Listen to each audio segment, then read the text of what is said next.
prazer estar com todos da Liga de Infectologia, todos que estão assistindo também pelo YouTube. Essa é a apresentação SARS-CoV-2 e Covid-19, uma atualização do manejo clínico para a Liga de Infectologia de Botucatu, hoje, dia 3 de maio de 2021. Só me apresentando rapidamente, eu sou chefe do Departamento de Infectologia da Unesp, consultor para a Covid-19 da Sociedade Brasileira de Infectologia e da Associação Médica Brasileira, além de trabalhar na linha de frente como coordenador de Covid-19, sou infectologista tanto no setor público quanto privado do Hospital das Clínicas aqui da Faculdade de Medicina de Botucatu, e para essa apresentação eu não tenho potenciais conflitos de interesse.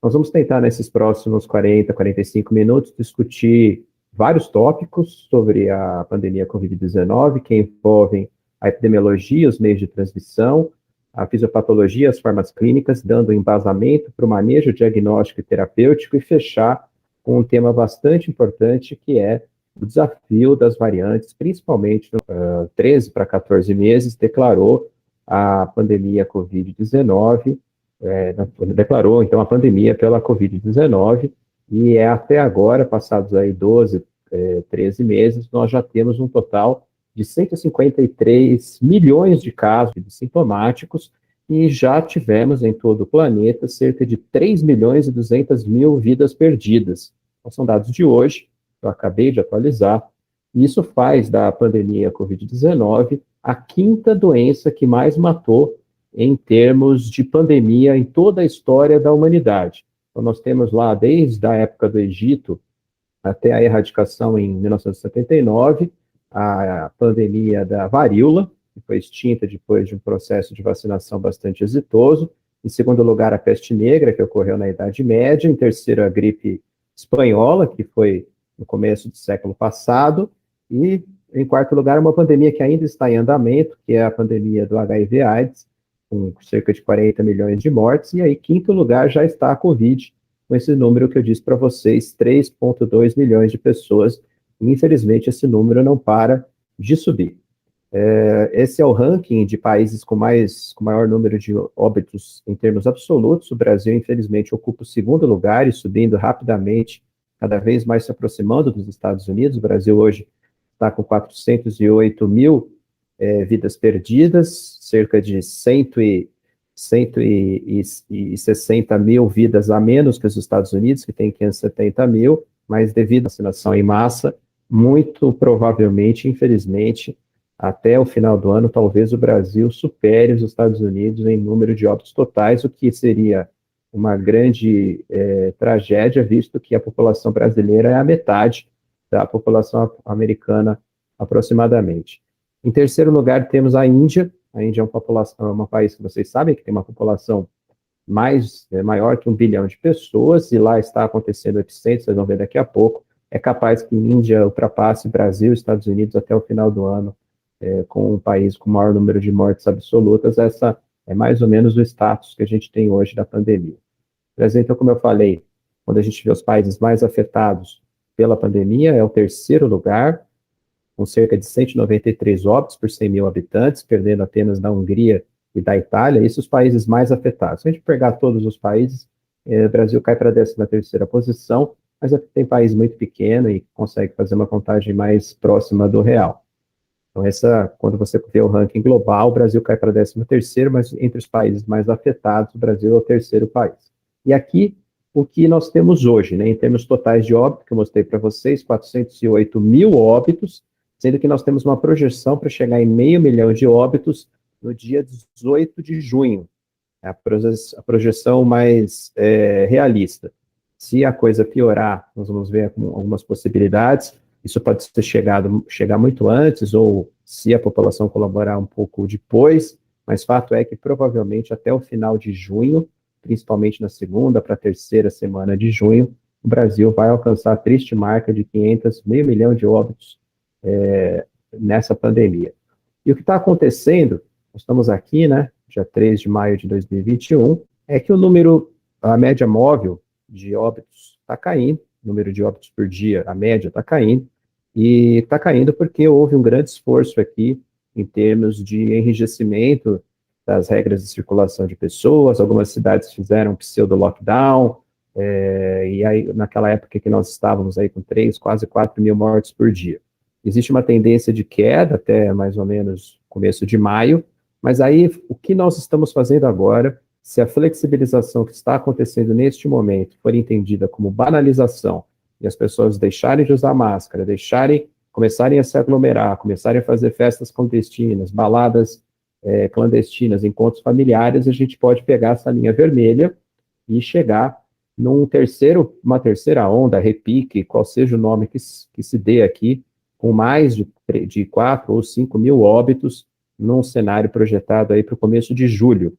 Por isso é muito importante conversar com a população e continuar no sentido de valorizar as regras de prevenção, porque a gente também pode pegar esse caminho melhor, em que as mortes vão caindo, né? Essa é uma projeção da Universidade de Washington, e que é baseado basicamente na questão de comportamento da população. É lógico que a vacinação tem alguma influência, só que como nós estamos vacinando muito lentamente, essa influência não é tão grande. E aqui é o que eu disse em relação à Índia, né? O Brasil estava, como os Estados Unidos já foi o epicentro da pandemia, ali no final do ano passado, principalmente novembro e dezembro, depois por conta da vacinação com vacinas mais efetivas e por conta também de um enrijecimento, e a Índia vem subindo rapidamente, né, porque provavelmente estava subnotificado. Lá está acontecendo, então, uma tragédia imensa e vai piorar, e ela é o epicentro neste momento. O Brasil, como vocês viram, está caindo timidamente, mas está caindo, mas é importante reforçar que essa queda era parte em relação, principalmente aquilo que a gente discutiu, a banalização das regras de flexibilização. Se a gente tivesse mantido um rigor no uso das máscaras, no distanciamento social, em evitar aglomeração, evitar balada clandestina, evitar encontro familiar em setembro, outubro, novembro e dezembro, nós não teríamos tido esse trágico mês de março e abril, em que os 2 meses ganharam aí dos piores meses da pandemia. Então, não vamos repetir o erro. O segundo é porque falta uma unidade de discurso federativo sobre prevenção. O governo federal fala uma coisa contra a máscara, o governo estadual fala outra, e também o discurso é bastante divergente em relação à aglomeração. Era necessário que todas as esferas da federação tivessem o mesmo discurso assertivo em relação ao uso de máscara, evitar aglomeração, higiene das mãos, e também um outro motivo é que as medidas de isolamento nunca foram efetivas, né? Nós nunca tivemos um lockdown realmente completo, foram sempre soluções adaptadas ou mais ou menos, e a vacinação acontecendo numa velocidade extremamente lenta e com coisas assim absurdas, como, por exemplo, não provisionar uma segunda dose da Coronavac, ou seja, a pessoa toma a primeira dose e não tem a segunda. Nós estamos vendo isso acontecer neste momento no Rio de Janeiro, em muitas cidades aqui do estado de São Paulo, o que é absurdo, né, em relação à não conformidade com os protocolos de eficácia dessas vacinas. Tem também a questão do surgimento da variante de atenção P1, que nós vamos discutir no final, uma variante que tem mais transmissibilidade, então ela causa mais transmissão, mais casos, mais pacientes internados e mais óbitos. E tem um último ponto, que também a gente vai abordar, que é a adoção pela parte de grande parte dos médicos, e incentivado pelo Conselho Federal de Medicina, infelizmente, e até mesmo pelo Ministério da Saúde, de protocolos de tratamento que não têm a menor comprovação científica. Tudo isso junto, e mais outros motivos, é o que dá esse triste cenário que a gente acabou de ver. Falando mais especificamente da fisiopatologia da doença, vocês sabem que a Covid-19 é causada por um vírus, um beta-coronavírus, cujo nome é SARS-CoV-2, porque já teve o SARS-CoV-1, lá em 2002, 2003, que causou uma pequena epidemia no sul da China, com cerca de 800 óbitos, muito pequena, perto, obviamente, do que a gente tem hoje. É um vírus RNA, que tem lá algumas espículas, que são chamadas de spike em inglês. É uma proteína que se liga ao receptor de angiotensina 2, de várias células do ser humano, de outros hospedeiros mamíferos, principalmente no epitélio respiratório alto. E existe muito desses receptores de angiotensina 2, receptores de ECA2, não só no trato respiratório alto, mas em outros tecidos, e com essa ligação, o vírus consegue adentrar dentro da célula humana. Principalmente a doença é transmitida por gotículas, então a pessoa infectada está falando, está tossindo, está cantando, está espirrando, ela joga gotículas aí que tem mais de meio nanômetro de diâmetro, e se a pessoa tiver a cerca de 1 e meio desprotegida sem máscara, a pessoa suscetível vai se infectar através dos olhos, do nariz ou da boca. Esse contato por gotículas é o mais prevalente, é o que dá cerca de 80% a 85% das transmissões. Pode acontecer também a transmissão por contato. Essas gotículas podem ficar no meio ambiente, numa superfície, numa mesa, num corrimão, em algum objeto que seja compartilhado, e a outra pessoa pega, coloca a mão aqui, ou outro objeto, e leva no olho, no nariz ou na boca, completando o ciclo. Existe também a possibilidade de transmissão por aerosol, principalmente em situações hospitalares, quando você tem, por exemplo, a intubação, inalação, aspiração de conteúdo de vias respiratórias altas, e aí você faz partículas com menos de meio nanômetro de diâmetro. Pode acontecer aerosol em algumas situações, como, por exemplo, aula de yoga, aula de canto, em que você tem inspiração forçada, aquelas aulas de bike, todo mundo junto numa salinha pequena, todo mundo fazendo inspiração forçada, pode fazer aerosol, mas é um meio de transmissão menos importante, e a transmissão por gotículas, que é a predominante, por isso a gente insiste tanto no uso das máscaras e no distanciamento social. Essas duas medidas juntas são muito mais efetivas que qualquer outra, além, obviamente, da vacinação, em relação a evitar a transmissão. Então, esse é o nosso inimigo, o SARS-CoV-2, né, o beta-coronavírus, que já falei, da família Coronaviridae.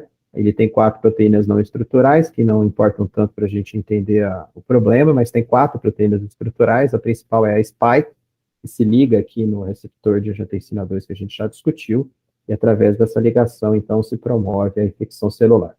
Então, como a gente já viu, o vírus ele entra pelo olho, nariz e boca, e vai infectar o epitélio respiratório alto, causando uma inflamação, causando uma resposta imunológica, já que ele entra justamente por essa via. Então, nesse momento, ele vai causar uma infecção de vias aéreas superiores, parecida com um resfriado, parecida com uma gripe nos dias iniciais, porque existe uma infecção dessas células, e a partir do momento que isso acontece, existe uma resposta imunológica. O que acontece? As células apresentadoras de antígeno que moram nesses tecidos vão promover um reconhecimento desse vírus e vão gerar alguns peptídeos virais, os antígenos, que vão ser apresentados para o linfócito T, o linfócito TCD4, que é o linfócito T helper, que vai montar toda a resposta imunológica, ativando a via de resposta imune celular, por exemplo, linfócitos TCD8, que vão reconhecer e matar as células infectadas. E também, por uma segunda via, a resposta imune humoral, através da ativação de linfócitos B, que vão produzir os famosos anticorpos neutralizantes. Veja que é uma resposta dupla, e precisa ser dupla.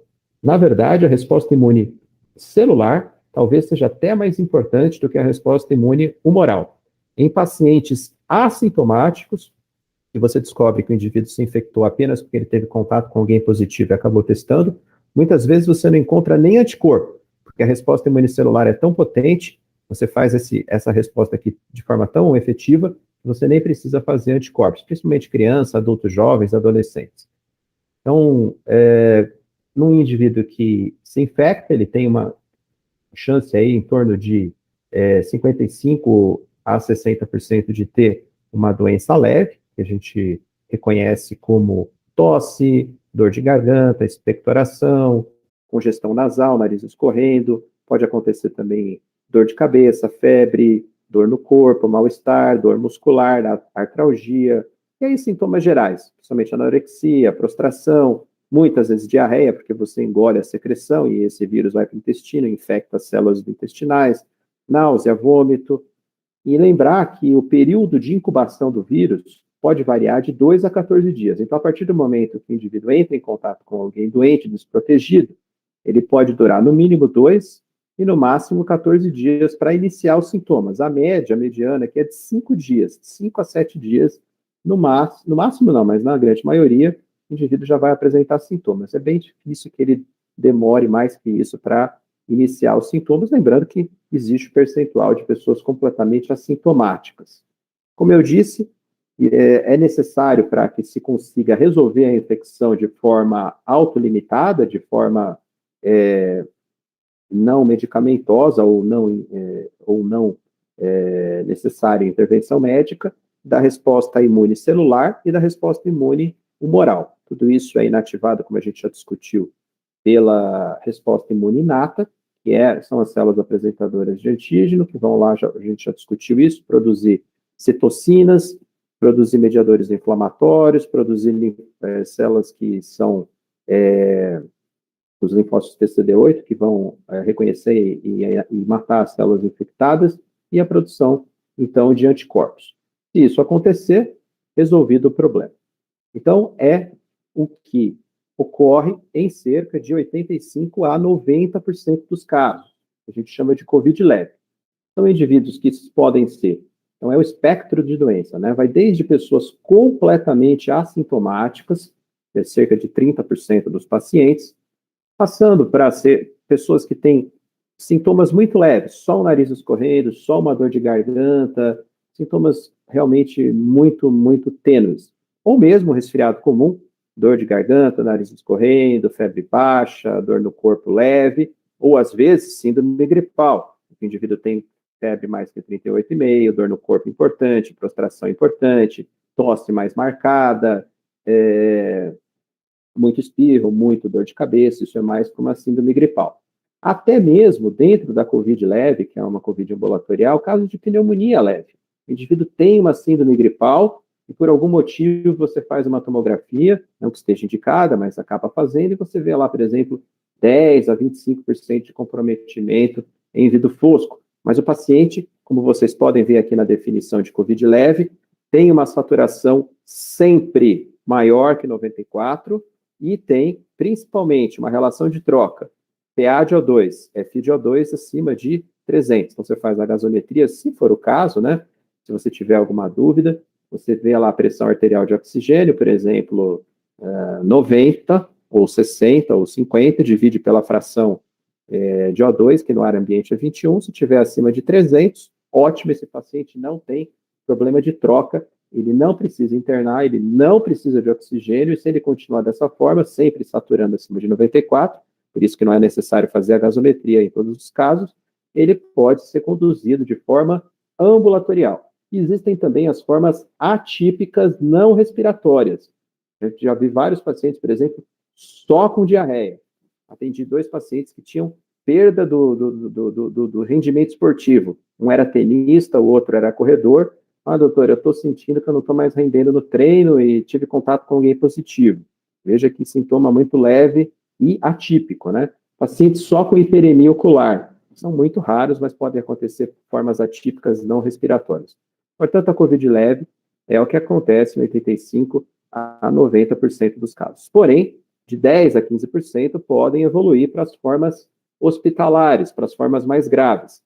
Primeiro, a forma pulmonar, que se divide em COVID moderado e COVID grave. A COVID moderada, também chamada de pneumonia moderada ou fase 2A, em que você vai precisar de oxigênio. Por quê? Porque a relação PA de O2 e F de O2 já está deficitária, já está menor que 300. Está entre 235 a 300. E como eu soube disso? Porque o indivíduo começou a ter uma saturação menor que 94. Então, esse paciente com COVID ambulatorial, ele tem que ficar monitorado, principalmente se ele for de algum grupo de risco, se tiver comorbidade ou tiver uma idade maior aí de 50 a 60 anos, e se ele começar a apresentar saturação menor que 94, aí você já faz essa investigação com gasometria e tomografia que eu vou mostrar. Mas veja, que a imensa maioria dos pacientes não precisa dessa avaliação, porque vai estar saturando acima de 94. Então, vocês já perceberam que o pulo do gato no monitoramento dos pacientes com COVID leve é você fazer a saturação, porque ela é mais precoce que os sintomas. O indivíduo não tem dispneia saturando 93, 92, 91. A hipoxemia na COVID, ela é silenciosa, traiçoeira, o indivíduo só vai sentir realmente dispneia, só vai ter aumento da frequência respiratória quando a saturação tiver 88, 87, aí a troca vai estar péssima. Por isso que é necessário monitorar esses indivíduos.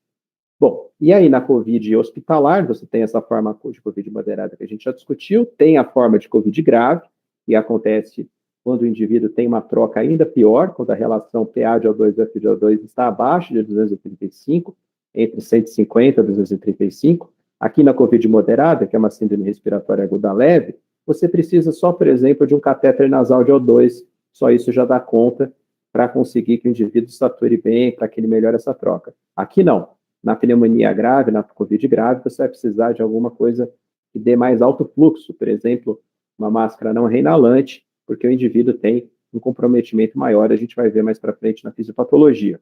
E, finalmente, infelizmente, na chegada, na avaliação inicial, 5% dos pacientes já chegam, além da síndrome respiratória aguda grave, né, além da troca ruim, com uma COVID crítica, com uma disfunção de múltiplos órgãos e sistemas. Então, além de uma troca muito ruim, abaixo de 150, o indivíduo, obviamente, vai precisar ser entubado, vai precisar colocar em ventilação mecânica, e, obviamente, isso é numa UTI, ele pode ter instabilidade tanto hemodinâmica quanto neurológica.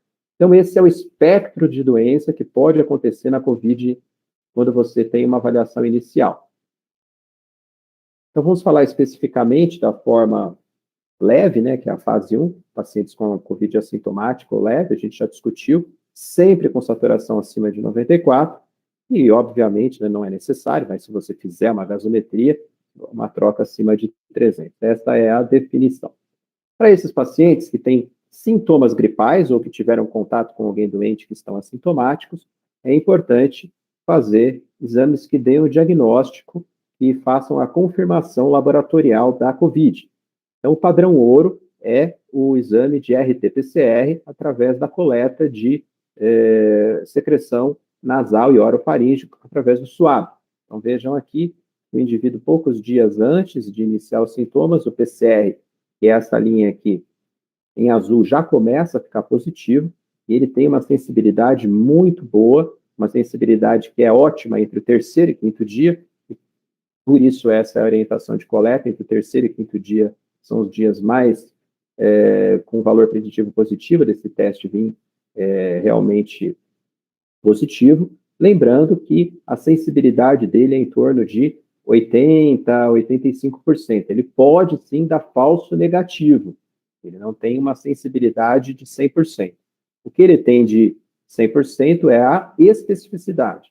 Então, não existe exame PCR falso positivo. Se ele deu positivo, porque realmente é COVID. Agora, se ele deu negativo, o indivíduo está sintomático, ele tem algum sinal, sintoma sugestivo, por exemplo, anosmia, perda do olfato, perda do paladar, então você deve repetir, a gente vai discutir isso mais para frente. Um outro exame que vem também mais recentemente sendo colocado à disposição e que tem um bom valor é o SWAB através, o antígeno feito através da coleta de SWAB, não por sangue. Através do SWAB ele tem um bom valor preditivo positivo.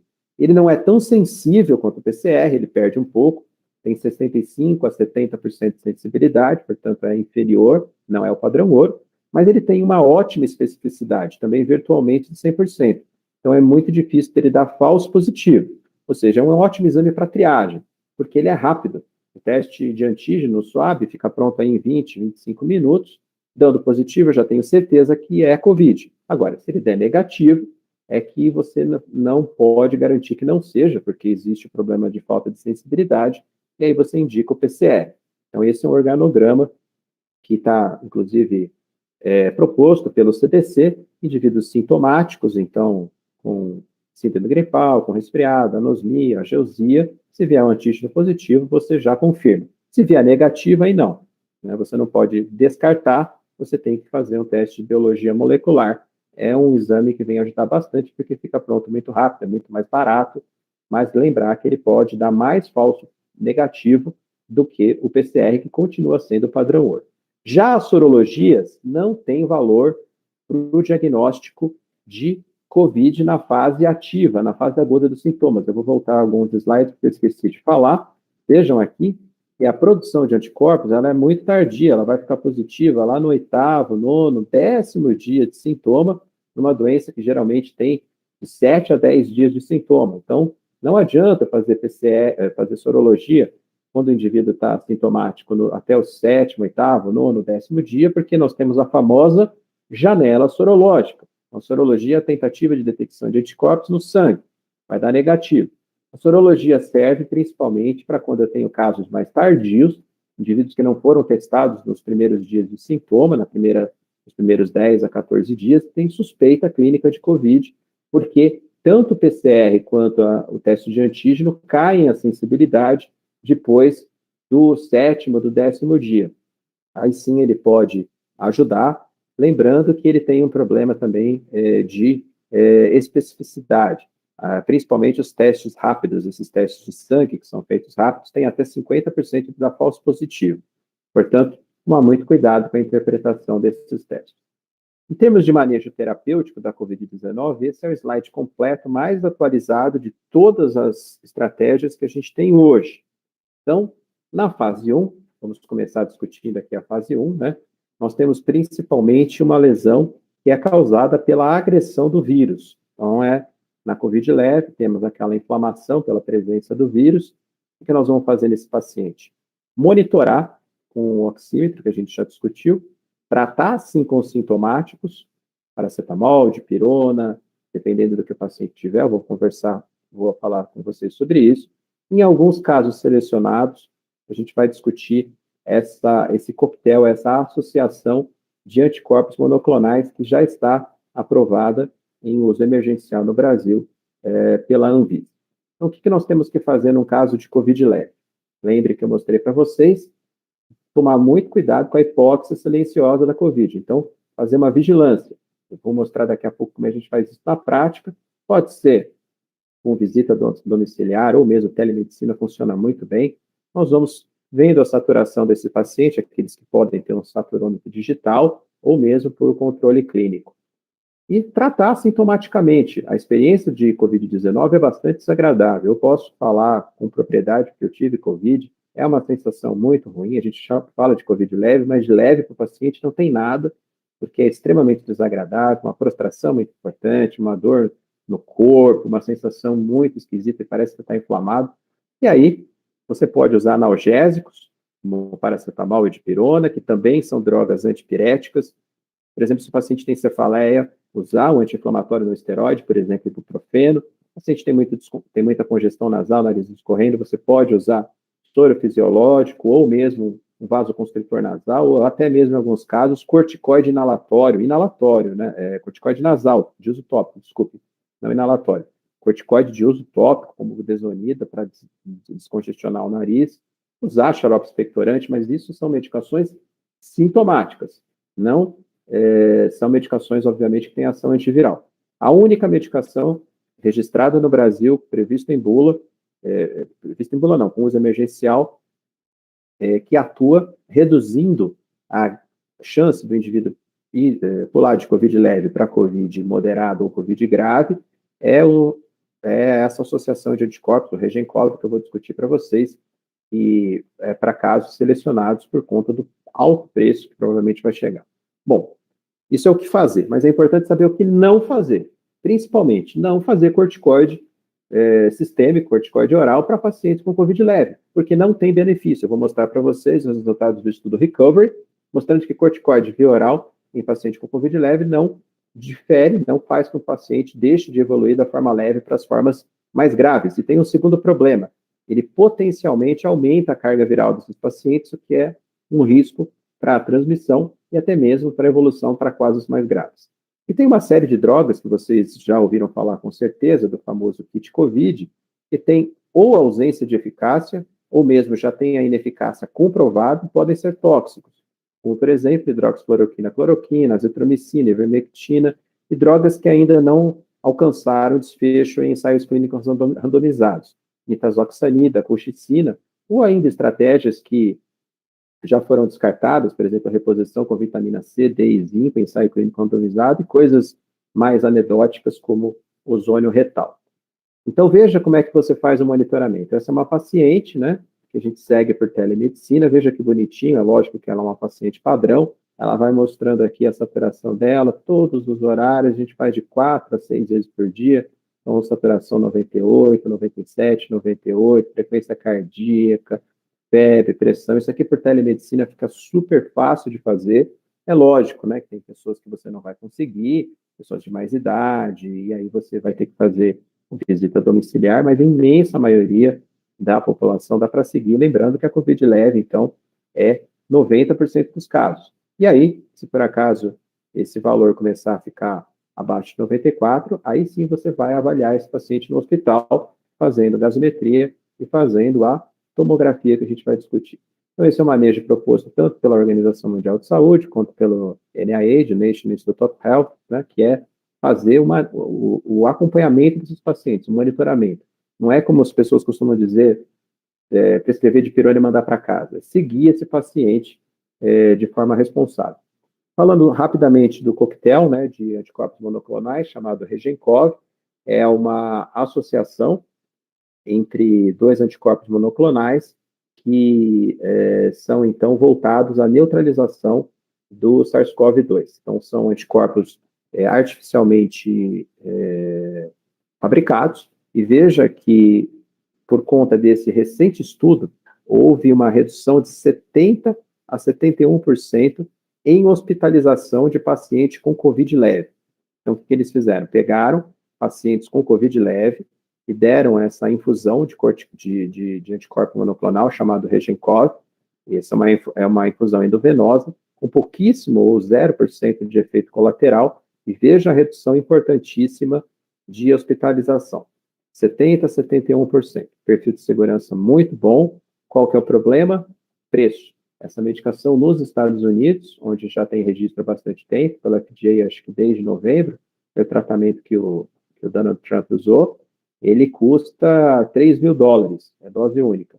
Então, já está aprovado pela Anvisa, está discutindo o preço no Brasil. É lógico que não vai ter uma medicação para todo mundo, mas provavelmente, a depender da negociação de preço, a depender das estratégias do SUS e também do setor privado, é uma medicação que pode ser feita para casos selecionados, pacientes de alto risco, por exemplo, imunossuprimidos, pacientes de mais idade ou com muita comorbidade. Depende muito de como vai ser os estudos de custo-efetividade. Mas lembrando que, apesar dele ser caro, manter um paciente na UTI também é muito caro. Então, os estudos de custo-efetividade é que vão determinar se essa droga vai ser colocada. O que não fazer, eu mostrei para vocês, não fazer corticoide na Covid leve. Tem até uma entrevista famosa que eu fiz aqui dizendo sobre isso, porque aumenta a carga viral, aumenta a chance de Covid mais grave e não tem benefício. Eu vou mostrar daqui a pouco. Hidroxicloroquina, cloroquina, rapidamente, a gente tem de mais evidências, são dois revisões sistemáticas enormes, uma da Cochrane, mostrando que fazer cloroquina tanto para paciente, para prevenção, quanto para Covid leve, não funciona. Então, a gente já sabia isso desde agosto, desde setembro, mas as pessoas insistem com isso. A Cochrane publicou essa baita dessa revisão aqui em 9 de março. A gente já sabia disso há muito tempo, né, pelos estudos ensaios clínicos randomizados que não tinham mostrado essa evidência. E uma outra grande meta-análise publicada também há pouco tempo atrás, no finalzinho agora do mês de abril, na Nature, mostrando também que hidroxicloroquina e cloroquina não funciona para Covid leve e está associado na Covid moderada, na Covid grave, inclusive aumento de risco de óbito. Tá? Então, infelizmente, a gente gostaria que tivesse uma droga que funcionasse. Todos nós somos a favor do tratamento precoce, desde que feito com drogas que tenham eficácia comprovada, mas infelizmente não é o caso da hidroxicloroquina e cloroquina. O mesmo, infelizmente, também se aplica à ivermectina, que sofreu uma revisão sistemática da Organização Mundial de Saúde. Foram colocados lá os 16 estudos, alguns de péssima qualidade, e a Organização Mundial de Saúde resolveu, porque não há evidência de eficácia, não recomendar. Então, não existe eficácia. Então, essas duas drogas já têm evidência de ineficácia, tanto hidroxicloroquina quanto ivermectina. Tanto a Organização Mundial de Saúde quanto a NIH, então, recomendam não usar ivermectina. Duas drogas que precisam de mais estudos, que tiveram resultados animadores em ensaios clínicos de fase 2, é a nitazoxanida, tiveram desfechos como redução de carga viral, redução de sintomas e dia de sintomas, mas faltam desfechos mais claros na Covid leve, que é aquilo que a gente viu no Regencov. Diminuir hospitalização, diminuir internação em UTI, diminuir óbito. Esses são os desfechos clínicos que a gente procura em ensaio clínico randomizado. para fazer para uma doença que 90% de chance tem de evolução autolimitada. Então, a nitazoxanida, apesar de resultados interessantes na fase 2, ainda precisa provar que veio nos estudos de fase 3, que estão em andamento, inclusive grupos brasileiros, estudando o tema, não só a nitazoxanida, o mesmo comentário se dá para a colchicina, e também é uma medicação que teve resultados interessantes em estudos de fase 2, de fase 2A e 2B, e que agora tem estudos de fase 3 em andamento. Tomara que essas duas drogas tenham algum desfecho clínico mais importante, demonstre diferença estatística significante em hospitalização, em internação em UTI, em óbito no futuro, mas por enquanto são apenas drogas que estamos avaliando. Então, em termos de recomendações finais, esse é um slide que eu gosto muito de mostrar, porque resume bem a situação. Nenhuma agência regulatória internacional ou nenhuma instituição internacional de saúde, incluindo a Anvisa, FDA, NIH, o National Health System do Reino Unido, ou o EMEA da Europa, ou a Organização Mundial de Saúde, ou a Sociedade Brasileira de Infectologia, ou a Associação Médica Brasileira, recomenda tratamento farmacológico na fase de Covid leve, porque, infelizmente, até agora nenhuma droga se mostrou eficaz, com exceção do Regencov, mas em que pesa o preço, isso tem que ser discutido, a custo-efetividade. Essa é a recomendação que está que nós fizemos da Associação Médica Brasileira, falando bem claro que o uso dessas medicações deve ser banida do receituário médico, porque não tem eficácia, até que nós conheçamos melhor os estudos de nitazoxanida e colchicina, não prescrever. Em relação a hidroxicloroquina, cloroquina e ivermectina, a gente já sabe que não funciona. Uma outra coisa que a gente também colocou na mesma nota foi a questão dos anticoagulantes e do corticoide na fase de Covid leve, que não deve ser feito. Deve ser feito somente para paciente hospitalizado e que precisa de oxigênio, com reposição de oxigênio. E lembrando na nota tudo que a gente discutiu em relação à monitorização desses pacientes com Covid leve, lembrando que a gente deve tomar decisão principalmente com o melhor nível de evidência, que é o que a gente viu, as meta-análises de revisões sistemáticas, quando não estiver disponível, os ensaios clínicos randomizados. Não se deve levar para tomar conduta médica, estudos observacionais, caso controle, estudos transversais, ou então especulações que você tem in vitro ou em laboratório, e muito menos relato de caso, artigo de opinião, e não é evidência científica, o seu tio do WhatsApp, os vídeos de YouTube, aqueles vídeos dos influenciadores do Instagram, isso não é evidência científica, vamos nos pautar nos melhores modelos para poder dar ao paciente algo realmente eficaz. Então, em geral, para a Covid leve, o que nós temos? Estratégias com eficácia comprovadamente em termos de medicina baseada em evidência, monitorização clínica e, em casos selecionados, o Regencov. Em estudos, mas ainda sem benefício comprovado, nitazoxanida e colchicina, e estratégias que já se mostrarem ineficazes ou são contraindicadas, hidroxicloroquina, cloroquina, ivermectina, corticoide, antibiótico, não tem por que fazer antibiótico na Covid leve, vitaminas e anticoagulantes. Lembrando que vitamina aqui em termos de reposição, né? Se o indivíduo já faz uso, por exemplo, de vitamina D, porque tem um déficit, obviamente ele mantém. O que nós mostramos que não funciona é você repor a vitamina durante o período de fase aguda da Covid. Indo para a fase 2, são 10% dos pacientes, a gente já discutiu a caracterização, são aqueles indivíduos que têm pneumonia fase 2A e fase 2B, né?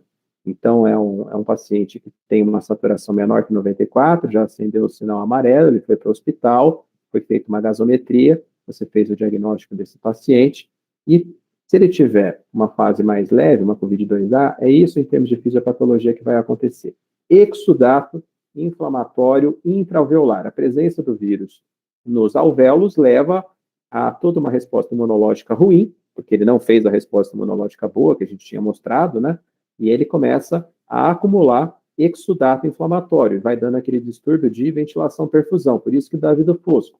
O ar vem aqui, não consegue passar a barreira de edema que acontece, tá vendo aqui no alvéolo. Isso é a fase 2A, uma hipoxemia mais leve, uma troca não tão ruim. Aqui, se você fizer um corticoide, você já enxuga tudo, um pouquinho de oxigênio no catéter, você já resolve o paciente. É esse o paciente que você tem que internar, pegar nessa fase 2A. É ruim quando ele chega na fase 2B. Veja como o exudato inflamatório já está bem maior e um problema mais sério. Além do exudato inflamatório alveolar, você tem o quê? Lesão endotelial. Uma lesão endotelial muito ruim porque é feita por trombose de vasos endoteliais, por fibrose, e aí você vai tendo cada vez mais dificuldade de ventilar esse pulmão, e aí por isso você tem uma hipoxemia mais severa, porque o exudato inflamatório no alvéolo está maior, e também porque você tem lesão endotelial. Aliás, a lesão endotelial não acontece só no pulmão, acontece em vários órgãos e também no cérebro. Então, é uma das marcas da COVID avançada, da COVID hospitalar. Então, critérios para internação a gente já discutiu, então, saturação menor que 94, 93, sinais clássicos, né, de desconforto respiratório, mas isso aqui não devemos esperar, porque aqui o paciente já vai chegar na COVID-2B, por isso que a saturametria é tão importante, alteração de estado mental, distúrbio hemodinâmico, né, principalmente se o indivíduo tiver comorbidades, diabetes, doença cardíaca crônica, doença respiratória, doença renal, imunossuprimido, síndrome de Down ou gestante com comorbidade. Então, a gente sabe que através das autópsias feitas, né, esse dano pulmonar é principalmente o que a gente discutiu, um dano alveolar difuso com lesão endotelial, com trombose endotelial e outros achados de lesão endotelial em outros órgãos, como a gente falou, cérebro, o músculo cardíaco, intestino e outros órgãos. Esse paciente que vai ser avaliado em termos hospitalares, além da gasometria, é muito importante uma tomografia. A tomografia não só nos dá a quantificação em termos percentuais, então vocês veem aqui que, comparativamente, a lesão em vidro fosco, aqui é o D6, o D9, ela vai aumentando, isso nos dá uma graduação de comprometimento, e isso é importante porque, inclusive, nos fala sobre prognóstico. Você pega lá um paciente com uma saturação, por exemplo, de 91, 92, mas tem uma tomografia com 75%, você sabe que o paciente provavelmente daqui a pouco vai descompensar. Você já fica mais de olho, já coloca numa semi-UTI, já deixa ele mais pronto. Além disso, a tomografia fala muito sobre diagnósticos diferenciais.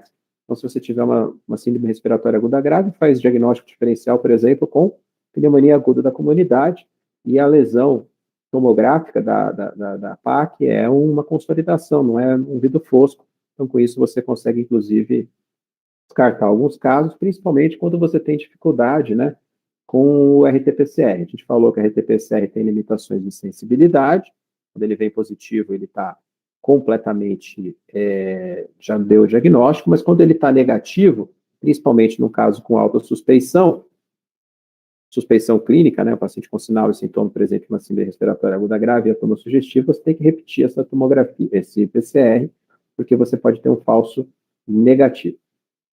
Os fatores de risco de óbito, a gente discutiu um pouquinho, mas principalmente, né, idade acima de 80 anos, que é pior que idade acima de 70, que é pior que idade acima de 60, que é pior idade acima de 50.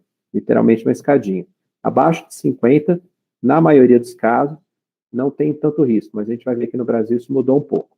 Sexo feminino é protetor, por ter menos receptor de angiotensina 2, e aí o que a gente já falou, doença cardíaca, pulmonar, doença renal, diabetes, obesidade, doenças neurológicas, demência e doença hepática grave. Tudo isso aumenta o risco de óbito. Eu falei da exceção brasileira, vejam, nas semanas epidemiológicas que vão aumentando aqui no Brasil, da primeira até a 10ª, como começa a pandemia da Covid-19 aqui no Brasil, a pegar adultos mais jovens em relação a óbito. Nós estamos tendo aí rejuvenescimento da pandemia por conta de alguns fatores que a gente vai discutir mais para frente. Manejo dos casos moderados, Covid-2A a gente falou, oxigênio e corticoide, e internar esse paciente para monitorar. Lembrar que, principalmente na Covid grave ou na Covid crítica, pode se instalar uma pneumonia secundária, por conta de uma importante lesão no pulmão, que a gente já teria na secundária. É lógico que a pneumonia que a gente mostrou ali para vocês, tanto a lesão alveolar quanto a endotelial, ela é uma pneumonia viral, mas que por esses mecanismos pode levar a uma pneumonia bacteriana secundária, e por isso, em casos graves e críticos, a necessidade de cobertura antibiótica. Em pacientes com Covid grave, principalmente importante, como, por exemplo, máscara não reinalante, e também muito cuidado em relação à estabilidade hemodinâmica. Então, como é que funciona na prática, né? Estou vendo aqui a Covid moderada 2A, aquela Covid com uma troca ainda acima de 235, de 300 a 230, vou mostrar para vocês os dados do estudo Recovery, que melhoram muito a mortalidade nesses pacientes. Veja que a dexametasona não é para ser feita, a gente já falou, na COVID leve, e sempre ser feito a dexametasona no corticoide, tanto na COVID grave quanto na COVID crítica. A anticoagulação profilática nesses pacientes, a gente já discutiu, que a COVID é uma doença endotelial, então você pode ter vários fenômenos, como, por exemplo, TEP, como infarto agudo do miocárdio, AVC, um paciente internado com COVID moderada, grave, crítica, anticoagulação profilática, não é anticoagulação de uma pneumonia, por exemplo, febre alta, consolidação na tomografia junto com vidro fosco e outros sinais e sintomas. E aqui, na COVID moderada e na COVID grave, um antiviral chamado Remdesivir. Também já teve aprovação recente pela Anvisa, a aprovação do Remdesivir, foi uma aprovação definitiva. Vou mostrar qual é o benefício dessa droga. O primeiro, falar da dexametasona, o famoso e já classicíssima de óbito nos pacientes que precisam de oxigênio e nos pacientes intubados, até 60% de redução de óbito. Mas veja que na COVID leve, na COVID que não precisa de oxigênio, não há benefício. Então, é por isso que você não deve fazer corticoide na COVID leve, porque não tem benefício e você pode ainda ter desfechos desfavoráveis, como eu disse, né? Aumentar a carga viral. E aqui está o Remdesivir, uma droga que, inclusive, já tem até um protocolo de tratamento do Ministério da Saúde, e já foi autorizado de forma definitiva, que tem bula, é uma medicação que reduz a necessidade de oxigênio suplementar em pacientes hospitalizados, em paciente em UTI. É uma droga endovenosa, você pode fazer ela de 5 a 10 dias, parece que o tempo ótimo é 5 dias, mas é uma droga extremamente cara também, e está sendo avaliado da mesma forma que eu falei do Regencov, para estudo de custo-efetividade, se vale a pena implementar no Brasil. Em hospitais particulares, alguns casos têm sido feitos por conta do paciente, mas a gente sabe que no SUS não é uma realidade, visto o alto custo, não só do Remdesivir, mas também do Regencov. Então, esses estudos de custo-efetividade, para ver se realmente a gente vai diminuir o número de óbitos, diminuir o número de internações, isso vai ser custo-efetivo, estão em andamento. Então, em termos gerais, para a COVID internado, o que nós temos que fazer? Oxigênio suplementar, dexametasona, antibiótico terapia profilática e antibióticos e Remdesivir para casos selecionados. Existe uma medicação que é um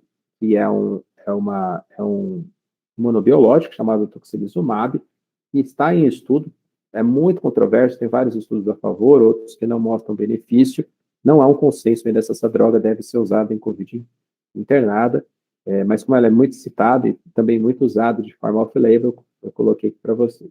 E na COVID internada, na COVID grave, primeiros estudos já de abril, maio do ano passado, já mostraram que hidroxicloroquina e cloroquina, além de não ter resultado, pode inclusive, como eu mostrei, aumentar a mortalidade. E na COVID crítica, que é aquela fase final, COVID de UTI, né, são 5% dos pacientes, aquela COVID que tem, então, uma hipoxemia muito severa, com troca menor que 150, além do problema pulmonar, a gente tem isso aqui, que é a tempestade de citocina. Então, por que eu não posso deixar meu paciente com hipoxemia? Porque a hipoxemia começa um processo que é uma cascata. A hipoxemia favorece o aumento de formação de citocinas, que vão levar a sepse, que vão levar um estresse e uma inflamação sistêmica, que no fundo vai causar lesões não só no pulmão, como a gente viu, mas encefalites, aumentar a lesão endotelial, aumentar a lesão renal, no intestino, inclusive no fígado. Então, é um ciclo vicioso que começa com a hipoxemia. Por isso, a importância da monitorização desses pacientes com oxímetro. E na COVID moderada, grave e crítica, acontece exatamente o contrário daquilo que eu mostrei em termos de resposta imunológica. Lembra que, para responder de forma adequada, o indivíduo fazia lá a resposta imunicelular, fazia a ativação dos linfócitos TCD4, fazendo citocinas boas, interleucina 2, interferon-alfa. Pacientes que evoluem, aqueles 10, 15% que evoluem com COVID moderada, grave e crítica, vai fazer citocinas ruins, principalmente a droga da interleucina 6, interleucina 10, fator de necrose tumoral, e tudo isso vai levar àquela bagunça inflamatória, que vocês viram, que leva à tempestade de citocinas e à disfunção de múltiplos órgãos e sistemas, então lesão pulmonar, choque séptico, coagulopatia e óbito. Então, essa questão inflamatória é muito importante na COVID, citocinas.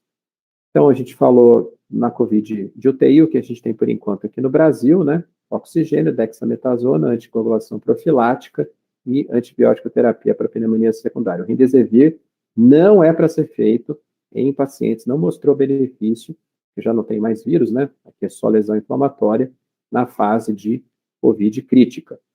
E nesses pacientes com COVID crítica, obviamente, acertar os parâmetros de ventilação, cuidar das complicações, que são inúmeras, cuidado do choque séptico e de lesões extrapulmonares, principalmente lesões renais. Para terminar, vamos falar da fase 4, que é a síndrome pós-COVID. Principalmente os pacientes que tiveram COVID grave, COVID crítica, podem ter sintomas, que o termo que vai pegar agora é post-acute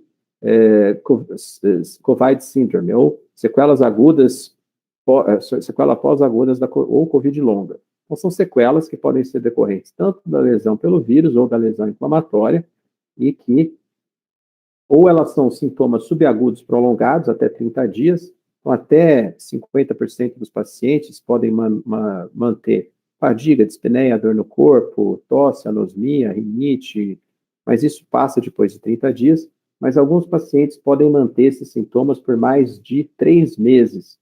Essa é a chamada síndrome pós-Covid, ou Covid longa, ou post-acute COVID syndrome. Então, disfunção neurocognitiva, dor de cabeça, perda ou alteração do paladar e do olfato, dor no corpo, visão turva, confusão mental, dores musculares, tudo isso, então, é o que a gente está aprendendo a reconhecer. São mais de 50 sintomas, principalmente no paciente que teve COVID grave ou COVID crítica, e o tratamento disso é à la carte, é individualizado, a depender, por exemplo, da disfunção cognitiva, o neurologista avaliar, se for algum distúrbio, por exemplo, respiratório, pneumologista, com reabilitação nos casos. Existe uma questão importante de reinfecção que a gente está aprendendo, vários casos já foram reportados. A reinfecção ainda é tida como um evento raro, mas possível, principalmente por conta das variantes. A COVID-19 é uma doença de notificação compulsória, o CID é o B34.2, assim que você confirma o diagnóstico. É importante falar sobre as regras de retirada do isolamento. Para a COVID leve, 10 dias a partir do início dos sintomas, desde que nas últimas 24 horas o indivíduo esteja assintomático. Para a COVID que foi internada, 20 dias após o dia do início de sintomas. Para terminar, falar rapidamente das variantes que são alterações genéticas que o SARS-CoV-2 adquiriu devido a esse descontrole que a gente viu, né? Nós temos 3 classificações. As variantes de interesse, que quando tem algumas mutações que podem reduzir a imunidade ou que podem ter algum tipo de mudança no comportamento em relação ao teste ou tratamento. Temos as variantes de atenção, que é certeza que tem algum tipo de impacto em relação à transmissão e imunidade, e que tem impacto em relação a tratamento ou teste. E temos as variantes de alta consequência, ou variantes de alto impacto, aquelas que você tem certeza que são mais graves em termos de patogenicidade. Então, por enquanto, nós não temos variantes de alta consequência, a gente tem variantes de atenção. São as 3 mais conhecidas, variantes do Reino Unido, a B.1.1.7, a variante da África do Sul, a B.351, e a nossa brasileira, a P1. São variantes que já estão disseminadas no mundo todo. Tem 2 variantes que parecem que estão mais localizadas, né, variantes de atenção. São 2 variantes da Califórnia, a 1 e a 2, a B.1.427 e a B.1.429.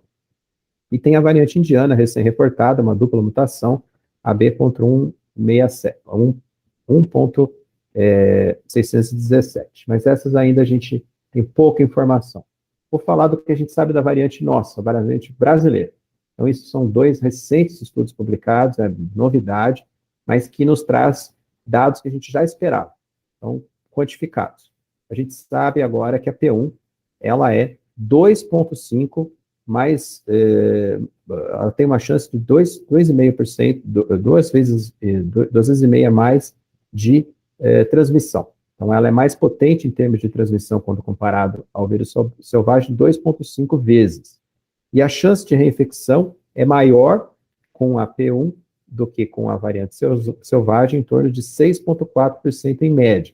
É uma variante que causa mais transmissão que o vírus selvagem, 2 vezes, quase 3 vezes mais, e está mais ligada à reinfecção. É uma das explicações porque Manaus viveu aquela crise tão grave e porque está acontecendo isso agora aqui em várias regiões, inclusive o estado de São Paulo.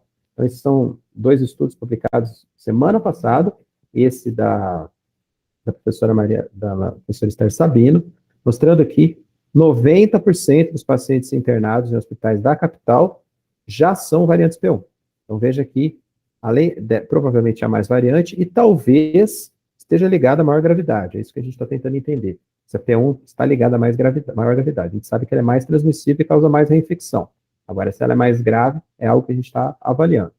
E esse é um estudo publicado também pelo Adolfo Lutz, mostrando que 90% do vírus circulante aqui no estado de São Paulo já é o P1, já é a P1, porque é uma variante que ganha em termos de competição com o vírus selvagem, porque justamente é mais transmissível.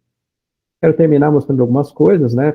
A gente deve pautar nossa prática médica pelas boas evidências científicas, e parece óbvio, mas isso em tempos de pandemia acaba se tornando esquizofrênico. Veja que eu ganhei um prêmio da CRM justamente por escrever um capítulo que é basicamente essa aula de falar das condutas médicas baseadas em evidência científica. Espero que vocês sigam isso para que não aconteça esse charlatanismo e esse curadorismo que a gente vê tantas vezes, né? Como mensagem final também eu quero deixar aqui essa foi a nossa primeira paciente que saiu viva da UTI, a dona Maria, que ficou na UTI durante mais de 30 dias, e ela fez questão de dar uma entrevista dizendo que não é uma gripezinha, por isso vamos seguir as regras de prevenção, que é não sair de casa se estiver doente, usar sempre máscara, distanciamento social, higiene das mãos, e agora a vacinação, né? Botucatu, vocês sabem, vai ser pioneira em relação a ter uma vacinação em massa com a vacina da Oxford AstraZeneca, a Shadox, e então, uma das estratégias que vai nos permitir aí conseguir tentar diminuir o número de pacientes graves, o número de pacientes internados. Como discussão final, é importante dizer que a Covid-19 deve ser testada em todo paciente com suspeição clínica, isso é essencial, com os melhores testes disponíveis. O tratamento das formas leves de anticorpos monoclonais. As formas moderadas e graves requerem internação, oxigênio, uso de corticoide, em alguns casos antibiótico, anticoagulação profilática, e o uso do remdesivir também a ser discutido em casos selecionados. As formas críticas que beneficiam de UTIs extremamente especializadas, as condutas que a gente tem que seguir são sempre aquelas baseadas em evidência. É importantíssimo manter a vigilância epidemiológica das variantes e, para controle, é o que a gente já discutiu, regras de prevenção e a vacinação em massa. Queria terminar convidando vocês para 2 eventos que vão acontecer essa semana. Esse evento vai acontecer amanhã, é gratuito, é uma iniciativa da Behringer, vou estar eu e o professor Estevão Portela, que é docente lá da Fiocruz, nós vamos justamente falar sobre as novas variantes, os impactos clínicos, comportamento, tudo isso que a gente viu de forma mais detalhada, amanhã às 19h30, só entrar nesse site, referenciacovid19.com.br. E na quarta-feira, às 11 da manhã, horário do Brasil, eu vou estar representando o nosso país no ECMID, que é o Congresso Europeu de Doenças Infecciosas, é o congresso de infectologia mais importante do mundo. Vou estar junto com colegas da Colômbia e do Paraguai, eu vou falar sobre a variante P1, a doutora Sandra, que é lá da Universidade de Bogotá, vai falar sobre dengue, com infecção dengue e Covid, e o professor Carlos Beltrán do Chile vai falar sobre HIV e Covid, fica aí o convite para vocês. Tudo isso vocês podem encontrar nas minhas redes sociais, Facebook, @Dr. Alexandre Naime Barbosa, Instagram, @DR Barbosa, e o canal no YouTube. Muito obrigado pela atenção, acho que agora nós vamos ter a mediação aí em relação às perguntas. Isso mesmo, professor. Muito obrigada pela aula, foi excelente, foi bastante construtiva, acho que para todo mundo. Tem algumas perguntas no chat, a gente selecionou algumas, então, para fazer para o senhor. Podemos começar? Por favor. A primeira pergunta que foi feita foi sobre quadros de diarreia. Os quadros de diarreia na Covid estão relacionados com o pior prognóstico? Não. Diarreia é um sintoma bastante presente na COVID leve. E tem tudo a ver com um fato que, né, é corriqueiro, que é você acaba engolindo a secreção, né? Então, você tem a secreção de nasofaringe, engole, e ele vai parar no intestino e causa diarreia. Inclusive, é um excelente, não falei isso na aula, porque é meio anedótico, mas é um excelente meio de diagnóstico suave retal. Talvez mais fácil de recuperar, pelo menos alguns estudos mostram isso, suave com PCR anal, do que o de nasofaringe. Lógico que é constrangedor, mas é menos dolorido, provavelmente, do que o suave de nasofaringe. Alguns países têm feito como critério de triagem. Muito obrigada, professor. A próxima pergunta seria: quanto tempo após o Covid pode ser liberado para atividades físicas? Pela desidratação do esporte, aumentaria o risco de trombose pós-Covid? Depende da forma da Covid. Uma Covid leve não tem restrição. Assim que você estiver apto você estiver se sentindo bem, você pode retomar suas atividades esportivas. Agora, a Covid moderada e grave é realmente bastante debilitante. Os pacientes ficam internados, realmente é crítica, né? Perdem massa muscular. Não existe um tempo para você voltar. Você precisa ir recuperando aos poucos. Mas, geralmente, nos quadros de moderado, grave e crítico, essa recuperação é muito longa. Em termos de lesão endotelial e risco do esporte, é justamente o contrário, né? A atividade física na recuperação da COVID é essencial. A fisioterapia é uma dos profissionais de saúde mais fundamentais nessa pandemia, quer seja pela recuperação cardiorrespiratória, mas também pela recuperação muscular nesses pacientes que ficam acamados. Agora, na COVID leve, isso é bem mais tranquilo, né? Eu vou dar o meu exemplo. Eu sou atleta amador e tive um episódio de COVID que foi leve, classificação leve, com sintomas nada leves, e demorei umas 2 semanas para conseguir voltar a correr, para conseguir voltar a pedalar. Então, a gente recomenda que vá com calma até para não passar mal, mas em termos de risco, eu desconheço qualquer evidência científica nesse sentido. Muito obrigada, professor. A próxima pergunta é em relação a qual a opinião do senhor em relação à mistura de vacinas. Não vou dar a minha opinião, vou dizer o que diz a ciência. Não funciona. Não temos evidências que você fazer a primeira dose de uma e a segunda de outra vai funcionar. Não existem ensaios clínicos randomizados. Existem estudos em andamento, sim. A Universidade de Oxford, junto com o Instituto Gamaleya, tem uma pesquisa em andamento com a primeira dose da Oxford e a segunda da Gamaleya, que é a Sputnik V, porque são vacinas com um vetor viral inativado. Então, adenovírus. Você está usando a mesma plataforma. Mas isso é um estudo. Não sei se vai dar certo. Tomara que dê. Agora, o que está acontecendo aqui, acabou de chegar no Instagram, uma médica, o pai dela tomou a primeira dose da Coronavac e a segunda, depois de 30 dias, fizeram a AstraZeneca. Aí que ela perguntou: o que eu faço? Falei: esquece tomou a Coronavac e faz a segunda dose da Oxford AstraZeneca mais para frente. Você não pode considerar a imunização com plataformas diferentes, porque isso nunca foi testado. Pode ser até que funcione. Mas para saber, para ter evidência, é o que eu discuti, lembra da pirâmide? Ensaio clínico randomizado. Se alguém quiser fazer, faça um estudo. A primeira dose da Coronavac, a segunda do Oxford AstraZeneca, vê se funciona. Enquanto não tiver, não existe evidência, a gente não pode dizer, tenta arrumar uma solução como essa que eu dei. Certo. A próxima pergunta é: quando o paciente evolui muito bem durante os primeiros dias, tem chances de ter um agravamento posteriormente, principalmente no período crítico?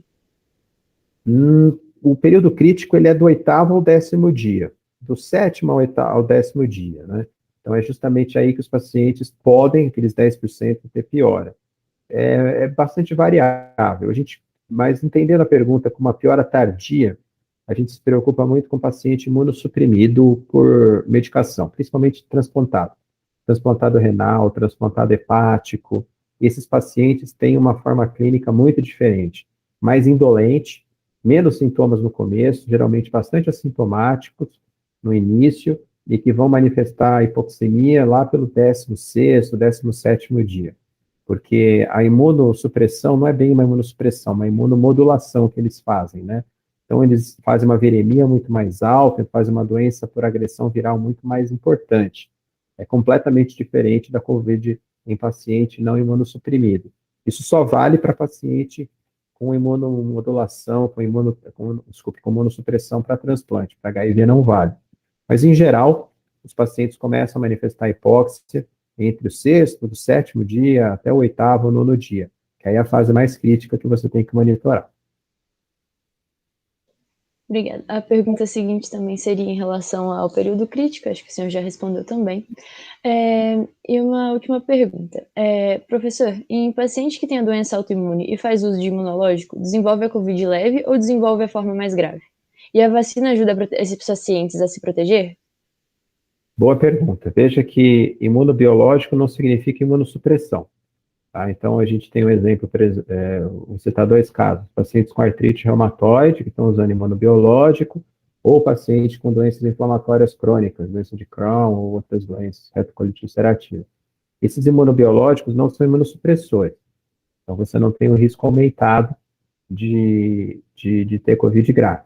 Agora, se o paciente estiver usando corticoide em dose alta, que é alguma dessas situações, aí sim, corticoide em altas doses ou outros imunomoduladores que podem ser usados para doenças autoimunes, depende muito, né? Depende do tipo de imunossupressão. Mas imunobiológico, propriamente dito, não favorece a questão da COVID grave. Em relação à eficácia das vacinas, tem redução de eficácia quando o indivíduo está usando corticoide. Não especificamente para a COVID, a gente sabe disso, fazendo uma analogia para a vacina de gripe, de hepatite B ou pneumocócica, em relação a esses pacientes que causam alta dose de corticoide. Provavelmente deve acontecer com a COVID também. Mas eles não têm contraindicação para tomar vacina, o que é diferente. Pode ser que tenha uma redução de eficácia, mas tem mais indicação, então, de fazer uso da vacina. Muito obrigada, professor. Tem mais algumas perguntas? O senhor teria tempo para elas? Vamos fazer mais 10 minutinhos? Beleza. Tem uma pergunta aqui em relação aos testes. Além do RT-PCR, também existe o teste RT-LAMP. No entanto, aparentemente ele não é muito difundido. Por isso, gostaria de saber por que o teste RT-LAMP, apesar de mais rápido e mais simples, não é utilizado tanto quanto ou até mais do que o RT-PCR como diagnóstico molecular da COVID.